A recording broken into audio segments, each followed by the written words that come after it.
बिस्मिल्लाहिर्रहमानिर्रहीम। अस्सलाम वालेकुम। एक आदमी घर फिर देर से आया। आधी रात थी और पड़ोसियों के कुत्ते भौंक भौंक कर हलकान हो रहे थे। उसने हमेशा की तरह बहुत पी रखी थी और उसे अपना कोई होश नहीं था।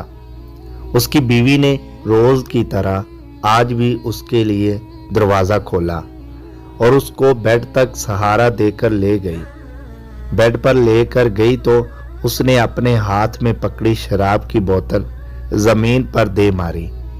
बीवी ने देखा कि नीचे सारे कांच ही कांच फैल गए हैं, लेकिन उसने अपने खामद को कुछ ना बोला, बल्कि उसके जूते उतारे, फिर उसके कपड़े उतारे, उसके ऊपर कंबल डाला और उसको सुला दिया।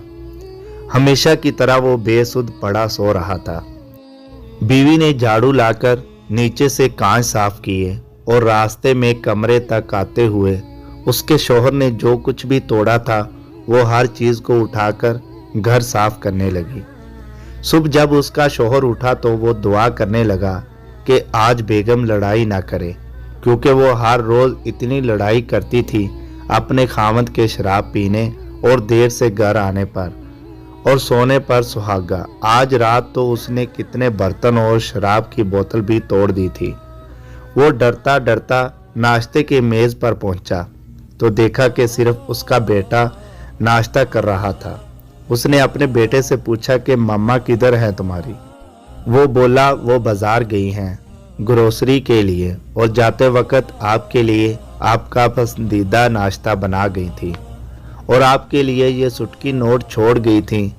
उसने हैरत से सुटकी नोट पढ़ा तो लिखा था, मेरी जान, मैं अभी आधे घंटे तक वापस आ रही हूँ, आप नाश्ता करें, आपका पसंदीदा नाश्ता बनाया है। I really love U a lot. वो हैरानो परेशान था, ये क्या माजरा है? बेगम आज लड़ क्यों नहीं रही और इतना प्यार क्यों जता रही है? उसने अपने बेटे से पूछा कि तुम्हारी मम्मा की तबीयत तो ठीक है, पागल तो नहीं हो गई? मेरे साथ इतना अच्छा सलूक क्यों कर रही है? बेटा हंसा और बोला, पापा, मम्मा ने मुझे अभी जाने से पहले बताया था कि रात को जब वो आपके जूते, मोजे और कपड़े उतार रही थी कि आप पुरसकून होकर सो सके, तो आपने इतनी पी रखी थी कि आपने मम्मा को पहचाना ही नहीं और आपने उनको बोला कि ओ बीबी, मैं कोई ऐसा वैसा आदमी नहीं हूँ, खुदा का खौफ करो, पीछे हटो, मैं शादीशुदा हूँ। मम्मा आज सुबह से गाने गुनगुनाती फिर रही थी। ये सुनकर बाप भी हंसने लग गया।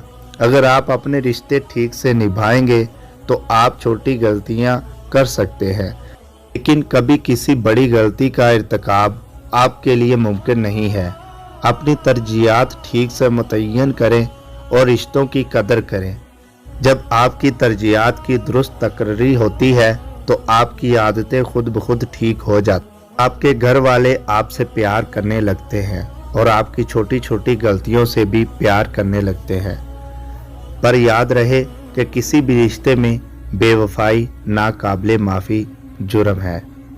समी वॉइस को सब्सक्राइब करना मत भूलें, लाइक करें, शेयर करें और कमेंट सेक्शन में अपनी राय का इज़हार ज़रूर करें।